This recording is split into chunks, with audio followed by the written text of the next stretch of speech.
A volta do Scolari ao Grêmio, na sua opinião, foi o quê? Falta de opção, desespero, porque é curioso você ver o Scolari voltando, lembrando que na última passagem, que foi anterior ao Roger assumir o time e até mudar a forma de jogar, como você lembrou no começo da nossa entrevista, chegou até o momento que o Scolari largou o jogo, acho que foi contra o Veranópolis, no meio do jogo ele foi embora.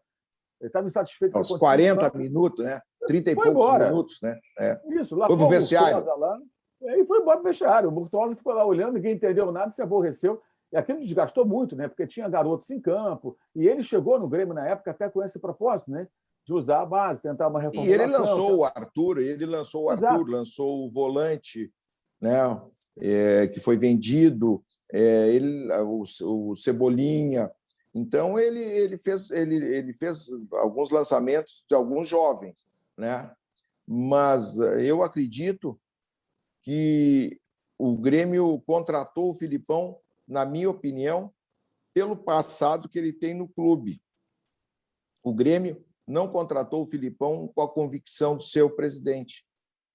Porque se tivesse convicção que era o Filipão, o presidente, a gente conversa com o pessoal de futebol, conversa com os conselheiros, conversa com pessoas das mais variadas facções no clube, que a gente tem relação, que tem amizade, o presidente deve ser convencido pelo vice-presidente de futebol. Eles vão chegar e dizer, se a gente você for, como jornalista, for perguntar, ele vai dizer que não é verdade isso.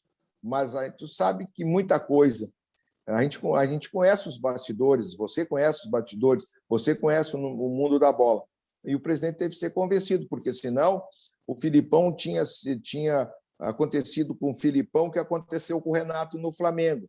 O Rogério Ceni saiu na madrugada, foi anunciado lá 2h45, 2h30, a hora que, na madrugada de sábado, e à tarde o Renato estava sendo anunciado. Por quê? Porque o Flamengo, o Marcos Braz, o presidente Landim, tinham convicção que o Renato, nesse momento, era a melhor alternativa, uma alternativa próxima. O Renato estava no Rio de Janeiro, estava desempregado e foi contratado. O Filipão, não. O Grêmio colocou um interino, treinador ainda inexperiente, né, que não estava preparado. Nós vimos lá o que aconteceu. Se o Palmeiras mantivesse o ritmo que imprimiu no primeiro tempo, só no primeiro tempo, se não fosse o Breno, ali com três grandes defesas, o Grêmio teria saído por uma escalação improvisada.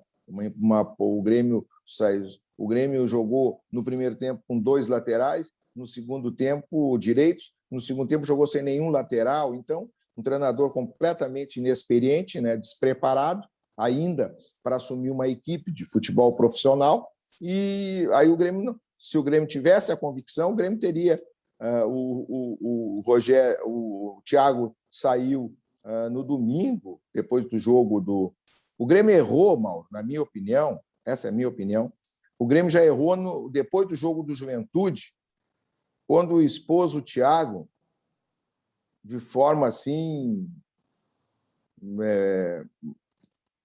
vexatória, dizendo que se ele não ganhasse o jogo contra o Atlético Goianiense, ele ia sair. Ali, naquele dia, quando o vice-presidente de futebol do Grêmio disse isso, e depois o presidente veio e corroborou ainda as palavras do vice, o treinador estava fora. Na primeira derrota que ele tivesse, se ele não perdesse para o Atlético Goianiense, se ele perdesse para o Flamengo, se ele perdesse o Grenal, ou se perdesse agora para o LDU hoje, ou perdesse para o Fluminense no próximo sábado, no Rio, ele estava com a faca no pescoço, ele estava, na minha opinião, estou te dando a minha opinião, pode concordar ou não concordar, mas ali foi um erro de avaliação. E se o Grêmio quisesse o Filipão na segunda-feira, antes do jogo contra o Palmeiras, teria assumido e não teria assumido só na sexta, na véspera do Grenal.